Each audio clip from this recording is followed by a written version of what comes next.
Hello friends and welcome to we are classes 20। क्षेत्र मिति के पहली वीडियो आ चुकी है। आप पिछले लिंक में जाकर के देख लीजिएगा। उसकी लिंक मैं नीचे डाल दूंगा डिस्क्रिप्शन बॉक्स में।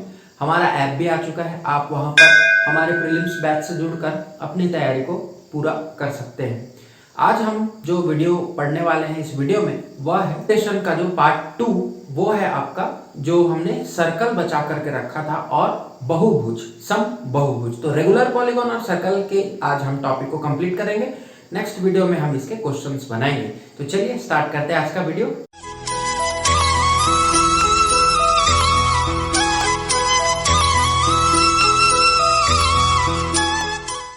सबसे पहले फ्रेंड्स हम बात करेंगे हमारे आज के पहले फिगर की, जिसका नाम है वृत्त। अब यदि मैं वृत्त कहता हूं तो वृत्त का जो डायग्राम है वो सभी आपको पता है, सर्कल जिसको आप बोलते हो। तो ये आपका जो हो गया, ये पूरा का पूरा हो गया एक सर्कल, ठीक है। अब यदि इस वृत्त में हम सबसे महत्वपूर्ण चीज देखें तो वो है इसका केंद्र, ठीक है। अब इस केंद्र से, यदि मैं इस केंद्र से वृत्त के इस परिधि पर, इसको क्या कहा जाता है, परिधि कहा जाता है। हमने वहां परिमाप पढ़ा था, यहाँ परिधि कहते हैं। परिमाप और परिधि लगभग सेम है, क्योंकि यहाँ पर आपको साइड्स नहीं होते, क्योंकि यहाँ पर साइड नहीं होंगे तो हम परिमाप नहीं कहते, यहाँ उसका नाम बदल करके परिधि हो जाता है। तो यदि हम केंद्र से उसके परिधि पर कोई भी एक रेखा बनाए तो इसकी जो दूरी होगी इसको आप कहते हैं स्मॉल आर, जिसको आप नाम देते हैं त्रिज्या का, ठीक है, त्रिज्या, या इसको इंग्लिश में कहते हैं रेडियस, ठीक। और यदि मैं परिधि के किन्हीं दो बिंदुओं को लूं और ऐसी एक रेखा बनाऊं जो केंद्र से गुजरती है, तो इस रेखा को हम कहते हैं व्यास, ठीक है। इसको क्या कहेंगे, व्यास, और इसे कहा जाता है डायमीटर। इंग्लिश में इसको डायमीटर कहते हैं। तो आपको दिख रहा होगा कि जो रेडियस होगा, मतलब जो हमारा त्रिज्या होगी, वो हर बार क्या होगी, समान होगी, क्योंकि परिधि से केंद्र की दूरी हर बार समान होती है। 360 डिग्री पूरा का पूरा, यदि आप डिग्री में बात करें तो 360 का अंश का होता है एक सर्कल। और यहाँ पर देखिए, ये जो हमारा डायमीटर है, आपका जो व्यास है, वह देखिए क्या है। तो व्यास को आप क्या लिख सकते हैं, 1r और 2r। तो 2r के बराबर होगा, 2 त्रिज्या के बराबर। तो डायमीटर d बराबर आप क्या लिखोगे, 2r लिखेंगे, ठीक है। त्रिज्या का दोगुना हो जाता है व्यास। अब हम आते हैं हमारे फॉर्मूले पर। तो सबसे पहले हमें जो फॉर्मूला देखना है वह है क्षेत्रफल का। तो यदि हम इस व्यास, इस वृत्त का क्षेत्रफल लिखें, ठीक है, तो क्षेत्रफल का जो सूत्र होता है वो आपको पता भी होगा। इसको हम दिखाते हैं पाई आर स्क्वायर से, ठीक है। पाई का मतलब आपका एक मान होता है, पाई एक कांस्टेंट है जिसका मान होता है 22/7 या फिर 3.14।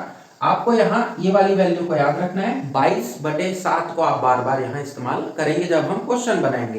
तो पाई आर स्क्वायर हो गया इसका क्षेत्रफल। अब यदि हम इसके दूसरे फॉर्मूले की बात करें तो ये है परिधि, ठीक है। जो परिधि है, इसका जो परिधि होगी उसका जो सूत्र होगा वह होगा 2πr, ठीक है।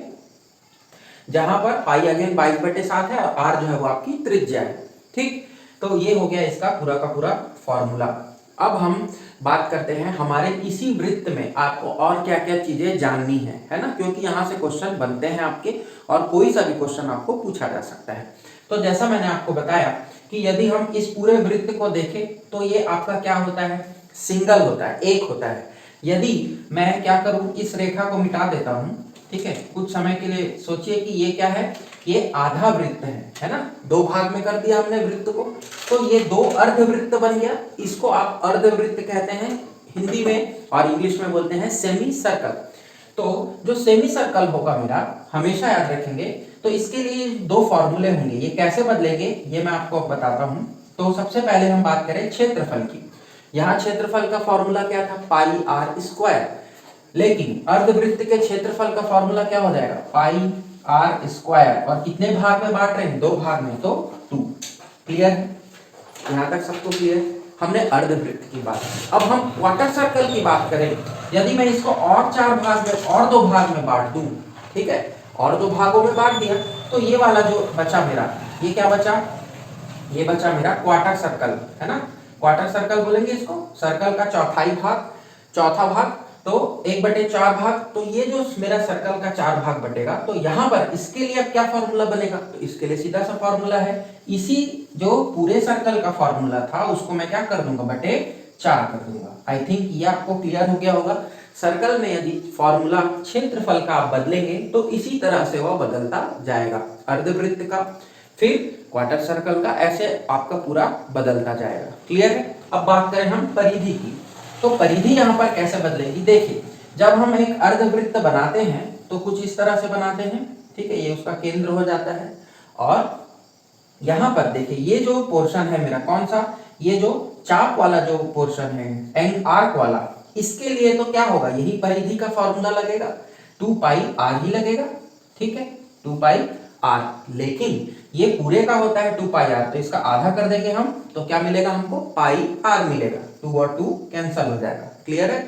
और यहाँ पर देखिए कि ये तो केवल आर्क हुआ, अब ये वाली जो रेखा हमारी बच गई, ये वाला साइड भी तो है। परिधि क्या होता है, परिधि होती है कि पूरे के पूरे एरिया का जोड़ होता है, योग होता है, तो ये क्या है, आर है और ये भी आर है, तो 2r या d लिख सकता हूं मैं इसको, तो इसके साथ में मैं क्या प्लस करूंगा, 2r, या फिर इसको आप d से भी लिखा जा सकता है। तो क्या बन गया मेरा सूत्र, अर्धवृत्त का यदि आप परिधि की बात करें तो क्या बन गया, पाई आर प्लस डी, या फिर पाई आर प्लस 2r, ऐसा भी आप लिख सकते हैं।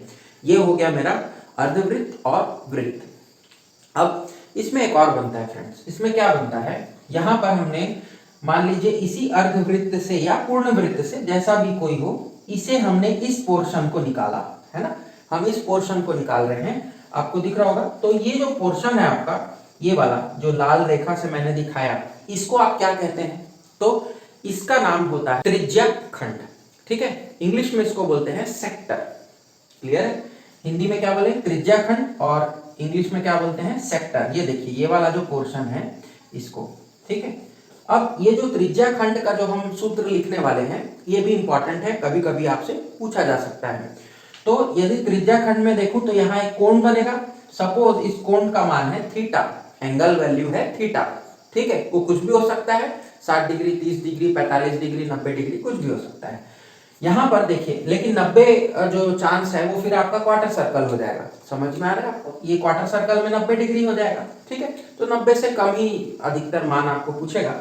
तो ये जो त्रिज्या खंड हुआ, इसका मैं सूत्र लिखता हूं, तो इसका जो क्षेत्रफल का सूत्र होगा, तो देखिए अभी हमने पढ़ा पाई आर स्क्वायर पढ़ा, हमने क्षेत्रफल पढ़ा किसका, वृत्त का। इसमें क्या करना है, इसमें मेरे को ये वाला बस एंगल लेना है, तो मैं क्या करूंगा, इसके लिए फॉर्मूला लगाऊंगा, कौन सा फॉर्मूला, पाई आर स्क्वायर है ना, और थीटा बाई 360 डिग्री, ठीक है, थीटा का मान वहां पर कुछ भी हो सकता है। अब यदि हम बात करें कि ये तो इसका क्षेत्रफल का हो गया, आपका कौन से का, जो त्रिज्या खंड हमने बनाया था सेक्टर का, और इसका जो परिमाप या परिधि होगी वह क्या होगी, तो उसके लिए अगेन आपके पास फॉर्मूला है, 2 पाई आर है आपके पास, और क्या है, थीटा डिग्री बाई 360 डिग्री, ये हो जाएगा इसका सूत्र। तो ये हो गया इसका परिधि, और जो सेक्टर का जो एरिया हो गया, क्षेत्रफल, उसका फॉर्मूला हो गया pi r square theta by 360 degree. Clear है। ये आपका हो गया क्या, सेक्टर ऑफ दी सर्कल। अब क्वार्टर सर्कल पूछे आपको, चाहे ये वाला सर्कल क्वार्टर पूछे, चाहे अर्ध पूछे, कोई सा भी डिग्री से भी दे, तो आपसे सारे सवाल बन जाएंगे। याद रखना है कि यदि एक पहिया दिया हुआ है, इसको मैं हिंट देता हूं, यदि हम एक पहिए की बात करें तो वो जो पहिया होगा वो क्या होगा, उसका एक चक्र जब पूर्ण करेगा तो वो कितना डिस्टेंस चलेगा, कितनी दूरी तय करेगा, वो दूरी तय करेगा हमारा परिधि के बराबर की।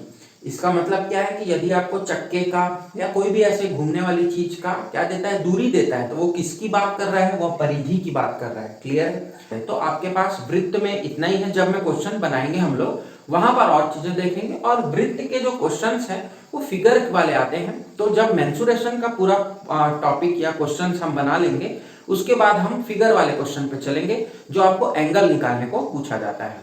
तो अब हम बढ़ते हैं अपने अगले टॉपिक की ओर, जो है सम बहुभुज या रेगुलर पॉलीगॉन। बढ़ेंगे अगले टॉपिक में, जो है हमारा सम बहुभुज, रेगुलर पॉलीगॉन। बहुभुज का मतलब है कि जिसकी बहुत सारी भुजाएं हो सकती है, n भुजा हो सकती है। तो हम यदि बहुभुज की बात करें तो इसमें सभी आ जाएंगे, आपके सारे फिगर्स आ जाएंगे। यहाँ पर आपको क्वेश्चन क्या आता है दोस्तों कि आपको बहुभुज के आंतरिक कोण या बाह्य कोण का मान निकालने, आपको बहुभुज के भुजाओं की संख्या निकालने पूछ सकता है, आपको बहुभुज का क्षेत्रफल पूछ सकता है, या आपको बहुभुज के विकर्ण की संख्या पूछा जा सकता है। तो इन्हीं पे फोकस हमारा रहेगा। पहले देखते हैं हम आंतरिक कोणों का मान। तो यदि हम बहुभुज के आंतरिक कोणों का मान लिखें, ठीक है, आंतरिक कोणों का मान, ठीक है, तो आंतरिक कोणों के मान के लिए आपके पास एक फॉर्मूला है, जो फॉर्मूला ये कहता है कि 2n-4 और इसको आप गुणा कर दीजिए 90 अंश से, 90 डिग्री से, जहां n बराबर क्या है, n आपका है बहुभुज के भुजाओं की संख्या। अब मैं इसको एक एग्जांपल से समझाता हूं आपको। मान लेते हैं कि हमारे पास एक त्रिभुज है, तो हमारे भुजाओं की संख्या कितनी हो जाएगी, 3 हो जाएगी। समबाहु त्रिभुज है तो n बराबर 3 और सभी भुजाओं का जो योग है, जो साइड्स है वो इक्वल होंगे, ठीक है। अब इसको हम यहाँ रखते हैं तो 2 इंटू n है तो 3 हो जाएगा, -4 इंटू 90। तो इसके आंतरिक कोण का मान कितना आ गया, 6 माइनस 4 हो जाएगा आपका 2, और 2 गुणित 90 हो जाएगा 180। तो इसके सभी आंतरिक कोणों का मान कितना होगा, 180 होगा। किसके लिए हमने लिखा, हमने त्रिभुज के लिए लिखा।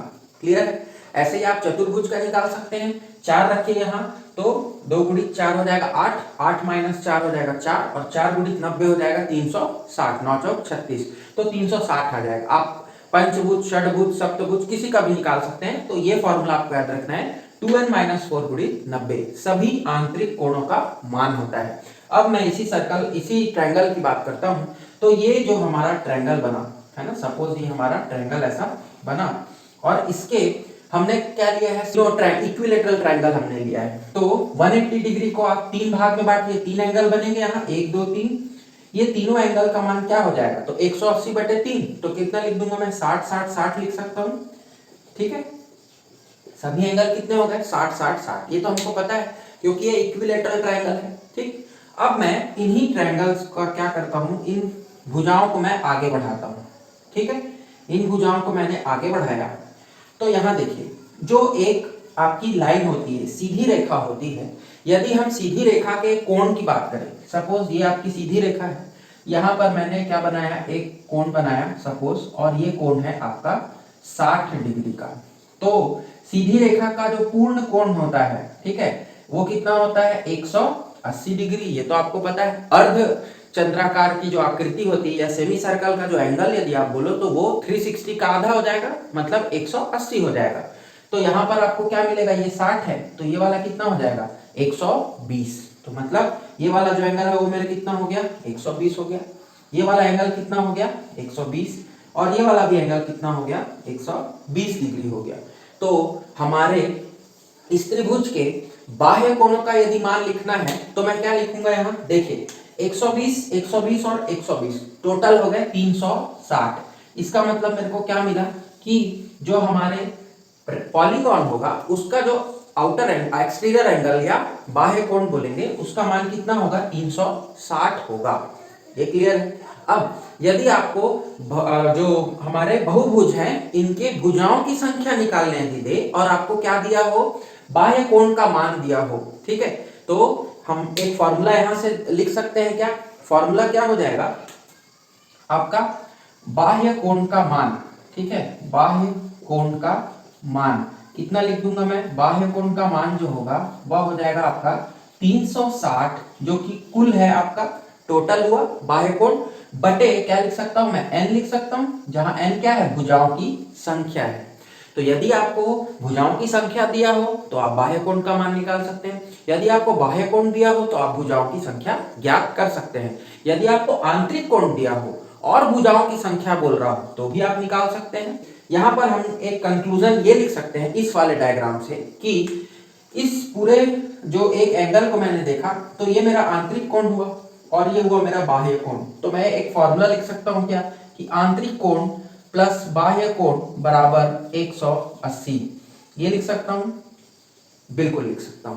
तो आपको ये सूत्र याद रखना है। यदि आपको आंतरिक कोण दिया है, बाह्य कोण पूछा है, तो आप 180 से उसको घटा दीजिए, या इसका उल्टा भी सही है। तो ये किसके लिए है, केवल आपके समबाहुभुजाओं के लिए ही सही है। आप याद रखिए, रेगुलर पॉलीगॉन में ही ये सारे फॉर्मूले लगेंगे फ्रेंड्स। आप उसके अलावा किसी भी फिगर पे मत लगाइएगा। यदि इरेगुलर है तो आप नहीं लगा सकते। क्लियर है? ये बात शायद आपको पता हो गई होगी। तो ये आपका क्या था, कोणों का मान, बाह्य और आंतरिक कोण का मान। अब हम निकालेंगे विकर्ण की संख्या। यदि हम बात करें विकर्ण की संख्या की, तो विकर्ण जो होगा वह क्या होता है, जो आपकी एज होता है। ठीक है, विकर्ण का मतलब आप डायगोनल, इंग्लिश मीडियम वाले डायगोनल से इसको जानते हैं, हिंदी में इसे विकर्ण कहते हैं। तो विकर्णों की संख्या यदि आपको निकालना है किसी भी समबाहुभुज का, तो विकर्णों की जो संख्या होगी उसका जो सूत्र है वह है, आप लिख लीजिए n इंटू n-3/2। ठीक है, n गुणित n-3/2। अब मैं इसको अप्लाई करता हूं। मैं n जहां पर क्या है, फिर से भुजाओं की संख्या हो जाएगी, मैं n बराबर 4 के लिए इसको अप्लाई करता हूं, मतलब चतुर्भुज हो गया, 4 हो गया मतलब चतुर्भुज। तो चतुर्भुज में विकर्णों की संख्या कितनी होगी ये हम निकालेंगे। यहाँ फॉर्मूले में रख दीजिए, यहाँ आ जाएगा 4, 4-3 हो जाएगा 1 और बटे में आ जाएगा 2। तो आपको क्या मिल गया, 2 से 2 गुना चला गया 2। तो यदि आप कोई भी एक चतुर्भुज बनाएं, सपोज हम बनाते हैं आयत, अभी हमने पिछली क्लास में पढ़ा आयत, तो इसमें विकर्ण की संख्या कितनी होगी, 2 होगी। कौन कौन सी होगी, एक तो ये मेरी ये वाला विकर्ण होगा और दूसरा इस वाले विकर्ण को बोलेंगे, इसके अलावा कोई भी उसमें विकर्ण नहीं बनेगा। तो कोई भी चतुर्भुज हो आपको हमेशा विकर्ण 2 ही मिलेंगे। यदि आप और भी n की वैल्यू रखते हैं तो आपको उतने विकर्ण की संख्या मिल जाएगी, n इंटू n-3/2, ये आपको याद रखना है। अब लास्ट जो फॉर्मूला है हमारे पास वो है समबाहुभुज का क्षेत्रफल का। ठीक है, तो जो क्षेत्रफल होगा इसका, उसको आप कैसे ज्ञात कर सकते हैं, तो क्षेत्रफल का जो सूत्र होता है वह होता है 1/2, 1/2। ठीक है, और इसमें हम दो चीजों का गुणा करते हैं। पहली चीज है कि जो हमारी बहुभुज होगी उसका परिमाप। ठीक है, तो बहुभुज का या परिमाप ऐसा मैं लिख देता हूं, तो आपको याद होगा, वो तो ऑलरेडी बहुभुज के लिए हम लिख रहे हैं। तो पॉलीगॉन का परिमाप हो जाएगा और गुणित हो जाएगी इसमें, गुणा में आप एक लंबवत दूरी लेते हैं। लंबवत दूरी क्या होती है, लंबवत दूरी आपका जो परपेंडिकुलर लेंथ लिया जाता है। ठीक है, तो परिमाप गुणित लंबवत दूरी, लंबवत दूरी। जब यदि इसका क्वेश्चन कभी आया होगा, वैसे तो नहीं आता इसके क्वेश्चन जनरली, ये मैं आपको एक्स्ट्रा लिखा रहा हूँ, इसको आप याद रखिएगा क्योंकि यहाँ से भी क्वेश्चन बन सकते हैं। वैसे तो अभी तक क्वेश्चन इससे पूछा नहीं गया है सीजी व्यापम के पेपर की यदि मैं बात करूं तो वहां पर आपको ये वाला फॉर्मूला लगाना है। कहीं पर लगेगा तो हम जरूर देखेंगे लंबवत दूरी कैसे निकालते हैं, और अभी आप बस इस फॉर्मूले को याद रखिए। तो आज हमने जाना वृत्त, अर्धवृत्त और उनसे जुड़ी बातें, त्रिज्या, चाप के बारे में सुना हमने। उसके बाद हम आए रेगुलर पॉलीगॉन में, और रेगुलर पॉलीगॉन के भी फॉर्मूलेज हमने कर लिए। तो हमारा जो 2D जो था, द्विआयामी जो भी चित्र थे वह अब पूर्ण होते हैं। अगले वीडियो में हम जानेंगे इनके जो क्वेश्चंस पूछा है सीजी व्यापम और सीजी पीएससी ने, उसको हम देखेंगे और उनको सॉल्व करने की कोशिश करेंगे, जिससे हमारा जो फॉर्मूला का कंसेप्ट है वह क्लियर हो जाएगा। तो मिलते हैं फ्रेंड्स नेक्स्ट वीडियो में। आप वीडियो को लाइक जरूर कर दीजिएगा, चैनल पर नए हैं तो सब्सक्राइब कर लीजिए।